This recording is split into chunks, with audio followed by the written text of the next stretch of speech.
It's the weekend of the biggest game in Spanish club football between Real Madrid and Barcelona, the El Clásico. It used to be the undisputed biggest game in club football across the world, but right now that is absolutely debatable. Welcome to the show, the Nutmeg on Guardian TV. My name is Solomon Fowowe, and it's great to have you guys join us today. I hope you all are keeping safe, social distancing, using your face mask.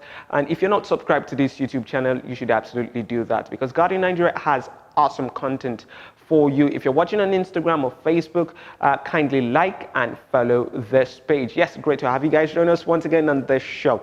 Now, I'm going to be talking with a seasoned sports journalist today. His name is Fowowe and Wale Adigun, and we're going to be talking all things the Clásico, because what else is that to talk about this weekend? It's great to have you join us on the show today, Wale. Yeah, it's good to be on the Nutmeg. Just before we get into all things Clásico, that's the preview of that game, I'd like to get your thoughts on things that happened on Thursday night in the Europa League.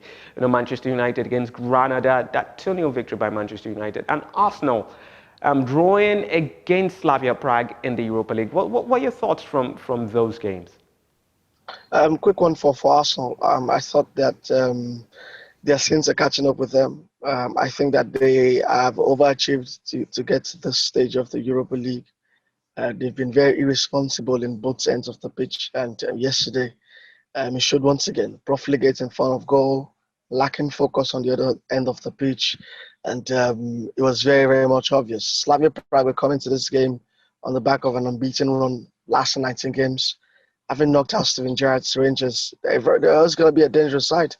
Well, Arsenal didn't take care of them. I mean, with the chances they created, you thought that Arteta also, cost them a bit of a force dropping his captain once again. But, he brought him on, and there was a reaction because, the moment he came on alongside Nicola Pepe, the goal came through. But he had other chances. Like I said, had chances, Saka had chances, Oba also had chances. We'll see how they remedy that, next week. But Slavia Prague, at home, can be a very dangerous side. For Manchester United, they're always favourites going into the start. Right from the get-go when the draws were made, we thought that they were going to be, the favourites to progress against them. It granted the side who are also, they've punched well above their weight, beating Napoli to get to this stage. Even in La Liga, had to overcome a lot of COVID-19 issues. At a point in time, they were struggling to even have, fit enough players to play games. The forward line of Blaugrana is combined age of about 70 years old, so Dado and Koke Molina. United are always going to be fitter, fresher, younger than them. And yes, they showed. The most important thing was that second goal for United. Bruno Fernandes, the moment he scored that, you get a feeling that if the first goal was important for United, second was just, what killed off the tie. But Granada will live with their heads held high. But impossible is nothing. But I think that United at home would consolidate in as much as Scott McTominay, Harry Maguire, and I think Luke Shaw are missing because of suspension. Only side should have enough to make it to the semi-finals. Oh, interesting thoughts there. So, straight to the Clásico preview. But before we look at things on the field of play, I'd like a bit of clarity on certain issues, and this is what I mean. In my introduction, I said this game has sort of lost its status as like the absolutely undisputed biggest game in club football, and I'd like to get your thoughts on why exactly you think that is. A couple of years ago, a game of this magnitude with, the title on the line in such a fashion, you expect people tooting their horns all around, considering how huge this game is meant to be. But it seems slightly different, this time around. Why do you think that is? Yeah, there are a lot of factors because a lot of people have to realize that even before the Ronaldos and Messi came to the scene, the El Clásico was a grand affair. It was a huge affair. When we had the Zinedine Zidane's, the Ronaldinho got a standing ovation at the Bernabeu. That's how big, that's how huge Clásico was. Then Messi came into the scene, Pep Guardiola came into the scene. These were key actors in the Clásico. Jose Mourinho came into the scene. I remember his first Clásico, was a passion. And most importantly, Cristiano Ronaldo also joined the scene, and it became a subplot of Messi, Ronaldo, Pep Guardiola, Jose Mourinho. Then, I mean, Jose left the scene, left for, I think, went to England, and then we were left to Pep Guardiola. At a point in time, Pep Guardiola also left the scene, went to Bayern Munich, and gradually the key actors, the key personnel that really made the Clásico a great watch, started leaving. And you like it or not, it's going to take an edge. And Ronaldo leaving, I thought was maybe the final nail on the coffin. Messi has done well enough, but also don't forget that unconsciously, Messi's edge in the Clásico seemed to have also dropped since Ronaldo left the scene. I think that Messi has been stuck on 18 Clásico goals, or 19.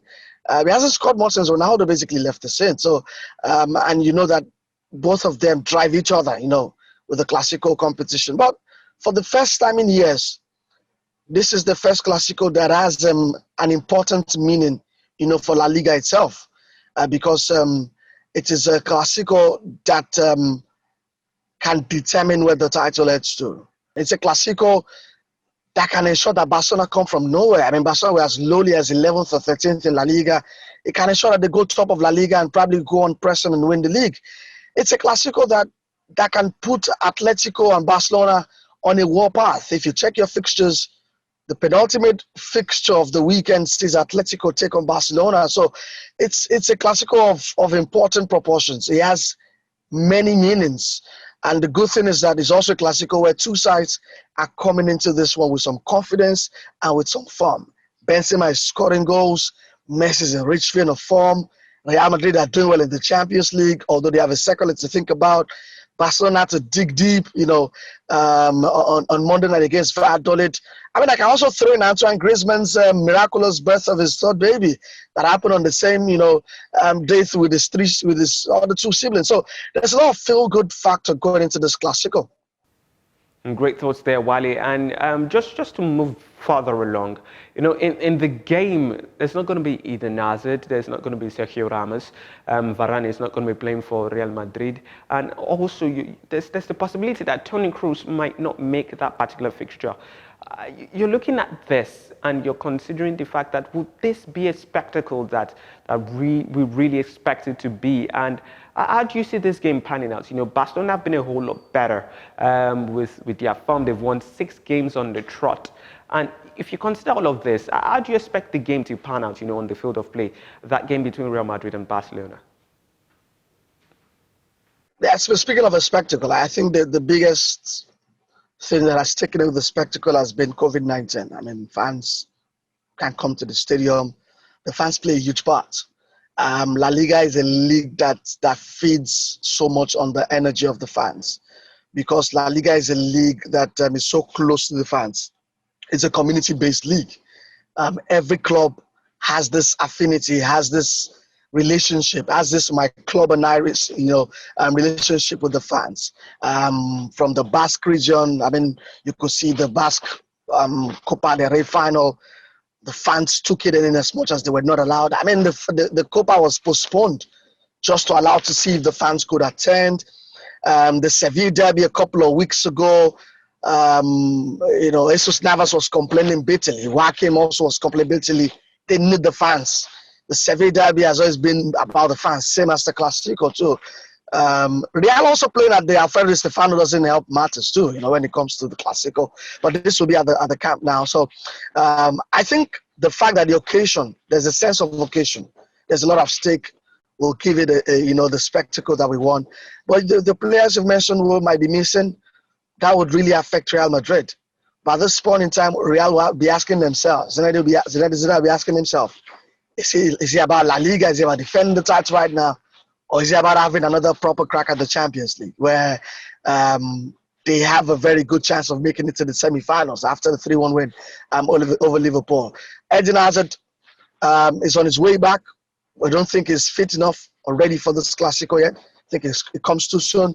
Sergio Ramos also looks like it's going to come too soon after the injury he suffered on international duty. But Toni Kroos, Zizou has to be very careful.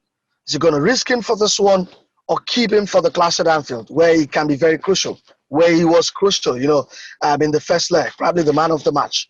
Depends on what you think. So it's going to be very tricky for Zizou with the selections. And the bad thing for him is that he doesn't have enough capable replacement. And Militao was good against Liverpool. Absolutely. So maybe they have it a bit locked down at the back. But with Toni Kroos who comes in, maybe Fede Valverde, who we thought we're going to see a lot of him this season. But the Trident, once again, despite all the questions we keep asking them, they keep on answering. The Trident of Modric, Kroos, and Casemiro. So maybe Fede Valverde comes in. And up front, I think the front line picks itself. Asensio Vinicius, maybe Rodrigo, and Karim Benzema. So I think that Real Madrid are well stocked. Maybe not too much quality with the replacements, but they will be fine. For Barcelona, it's the same of the same. And the good thing for Barcelona is that they are fresher. They don't have to think about a second leg. They have an extra 2 days rest on Real Madrid. Remember, they played on Monday. Real Madrid played on, I think, Wednesday. So they're a bit fresher. So that might, play a part in this fixture. But sometimes you throw all of this away and just enjoy the football itself. And all of this, I just feel that it gives me a slight going to this fixture tomorrow. Yeah, true. And just moving it a little further, now you see this Barcelona side and the way they're set up, and you'd look at it that this is a Barcelona side who are just like, I think, 3 points away from, Atletico Madrid in second. And it was a different story at the beginning of the season where there were so many wobbles, and it's an improved side. 6 games won in the La Liga on the trot, and they're having the time of their lives, you'd want to say. What do you think, caused this switch or flipped the switch for this Barcelona side, where they're now a shadow of the side that started the season and were really, really in shambles? I mean, at the beginning of the season, a lot of instability. Messi wanting to leave, presidential elections, Ronald Koeman, finding his feet, even tactically, they were trying to find their feet. Selection. So I mean, a lot was just not going for them. Especially with Messi's head, we don't know what was going through his head. But a lot of things started getting a bit of clarity. I mean, Joan Laporta came through. But I even thought that before Laporta came through, I mean, Barcelona already were posting some decent results. And it all changed for them. I think it was the Cadiz game.